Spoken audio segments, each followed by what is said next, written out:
Hey guys, this is Josh Isn't Joshing here, and Josh Bentley of Josh Isn't Joshing here.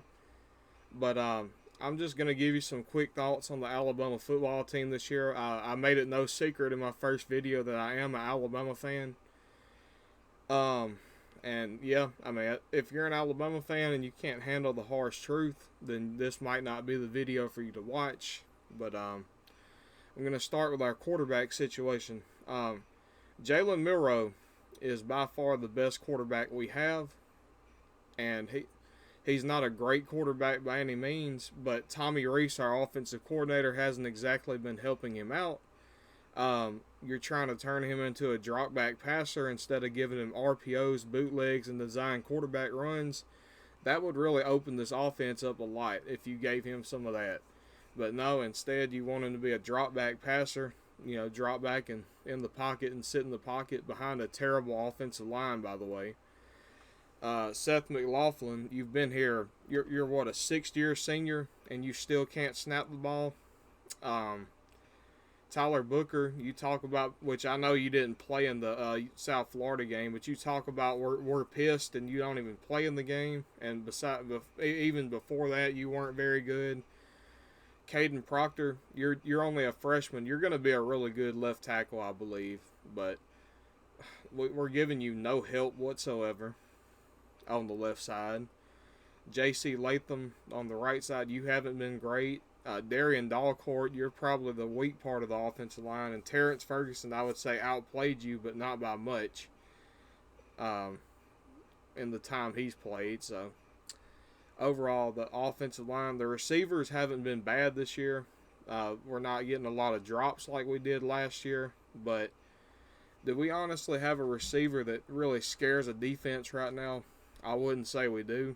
Tight ends are being, Amari Niblack, you weren't really utilized in the South Florida game like you were the first couple of games, and we really need to utilize you more because you're basically another receiver at tight end.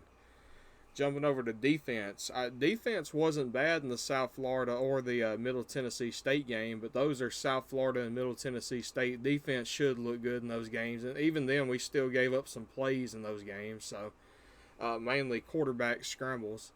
So that's something that we need to work on because Jackson Dart of Ole Miss tomorrow is going to be able to scramble the ball on us. Secondary, our defense overall looked pretty solid until the fourth quarter of the Texas game. I know Jalen Milroe threw 2 interceptions that gave Texas 10 points, but we also had 2 touchdowns wiped off the board because of offensive line penalties that we scored, I think, 2 field goals on those instead of 2 touchdowns, so that's an 8-point swing right there. Ended up being a 10-point game, so that could have made a difference, honestly. But so Milroe would have had 4 touchdown passes instead of 2, like he did in the game. Let's see. Defensive line, you guys are just getting pushed around, and you have been all year long. The trenches, like, to be so talented and so big in the trenches on both sides of the ball, we get pushed around like crazy. We didn't get any pressure whatsoever in the Texas game. So, the Texas game, the South Florida game, those are 2 very embarrassing games for us. And I know Texas is a really good team, but it's still kind of embarrassing. South Florida, just, my first game I watched was the 2008 Sugar Bowl against Utah. So all I've ever known is Nick Saban. I wasn't watching when we lost to Louisiana Monroe, and I've never gone out of my way to watch that game. So I don't know how that game went. But just from what I've seen, the South Florida performance is the most embarrassing performance we've ever had in my time as a fan. So obviously I was pretty pissed about that performance.